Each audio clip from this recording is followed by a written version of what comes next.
not easy to live with, are you? I'm wonderful. I smell great today. Smell my hair. What is that? That's called clean, Rosie. You might want to try it. Hey guys, welcome to my channel. Today we're going to be talking about healthy relationship / marriage tips. Ooh. As always, I don't like to give advice because who am I to give you advice? I'm not the boss of all relationships and marriages. You're no one. I'm no one. I'm just a girl in love with a girl. Who? So the first tip I wrote down was the importance of honesty.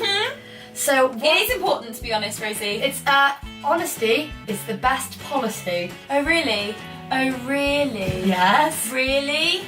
Oh, look at my eyes, not my lips. My eyes are up here. I wanted to talk about when we first got into a relationship and then you dumped me at New Year's. Let me tell you the story my way. Okay. So basically, Rosie and I were officially going out for 3 days over New Year's 2011. 3 whole days. Actually, it was New Year's 2012.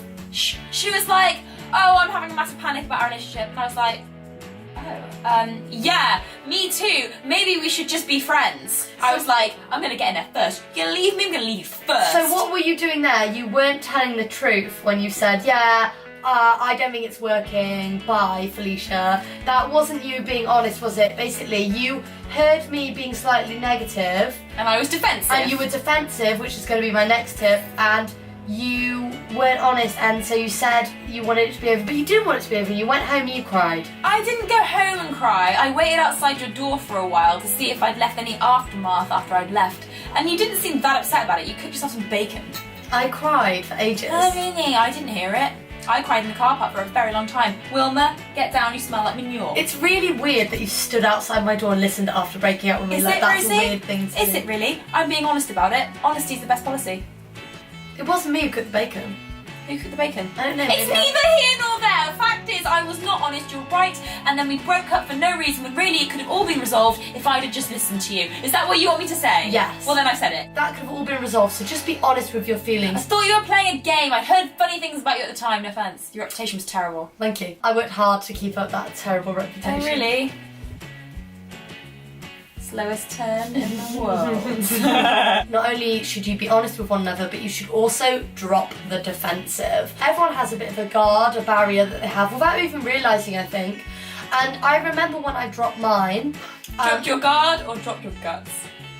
Well, I dropped my guts the other day at Radio 1, but enough about that. We had a few petty arguments before. This is years ago now, several years ago, before we were even engaged. When I bought those tweezers for you and didn't pay back. That one. That was one of them, yeah. And Rose said to me, you never apologise when we have an argument. You always say you're adamant that you're right. And I went away and I thought about it and I thought, you know what, she's right. I don't admit that I'm wrong. I do have a barrier. Yeah. I could be, Yeah. People worry about being seen as vulnerable, but me being more vulnerable and by putting my heart out there, it's helped our relationship. It actually has. So now she comes crawling every time she's wrong, and even when she's not wrong, I make her think she's wrong. That's what I like to call manipulation. Manipulation. Occasionally you'll put a barrier up, Every time. but then you just gotta speak honestly to each other. I find it really hard to take criticism. Yeah? I used to. I think I've got better. No, I've got worse. So Rose came upstairs the other night, saw me writing in my diary and realised that I only write in my diary when something's on my mind, if I'm upset or something's bothering me. So Rose immediately got angry, again on the defensive, yeah, so you're writing in your diary, well I'm pretty pissed off because I've not done anything wrong, yeah. I do everything right. I've not done anything wrong, why, what have I done? And I was like, wait, let me just write it down and get it all out. But when I gave you some time and then asked you to drop your barriers and you really listened instead of being like, what have I done? We actually resolved the problem straight away with no arguments. Yeah, I resolved it by saying, oh, you're clearly in the wrong. You're overreacting like a woman. My next tip is going to be write down your feelings or get them out to someone before you have an argument with someone. So if you'd upset me and we were going to have an argument and I'm really angry about it, I'll do 2 things. I'll either write it down in my diary or talk to a friend about it. Not bitch, but just say, oh, I'm really upset about this is how I feel, because either your friend will help you get things in order and say, oh, maybe they didn't mean it like that, maybe this is what they're thinking. Your friend could help you give another perspective, especially if they're a mutual friend and love you both. My next tip is going to be about sex. In a relationship, you're going to go through periods of time where you have loads and loads of sex and periods where you don't have as much. And both is okay as long as you communicate with one another.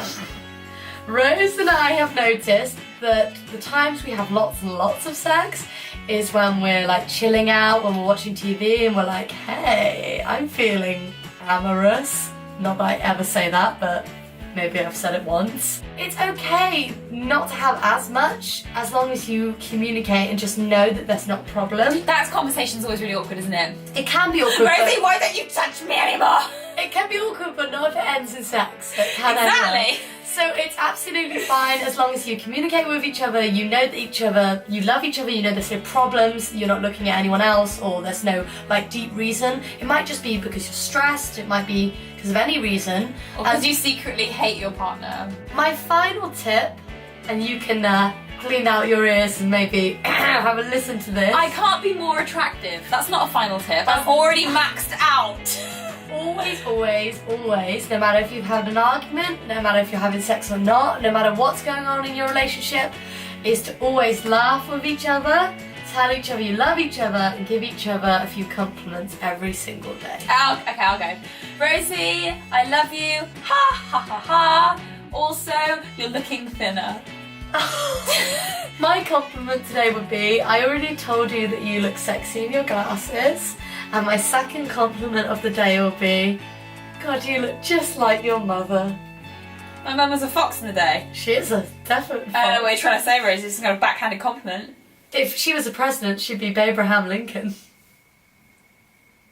So guys, that was our tips on having a happy, successful marriage and relationship. And as you can see, follow our lead and you could be exactly like us. 3 months married, going strong. Wait, is it 3 months? I don't know, when May, June, no, March to April to May to June. It's nearly 3 months. Nearly been 3 months.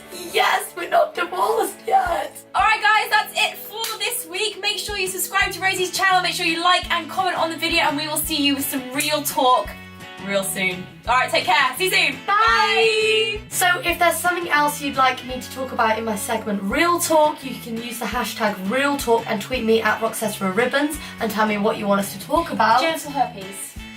That's an interesting one. I'll think about it. Great, okay, cool. Genocide in the 1500s. Again, I'll take it into consideration. Pupil dilating. Sounds great.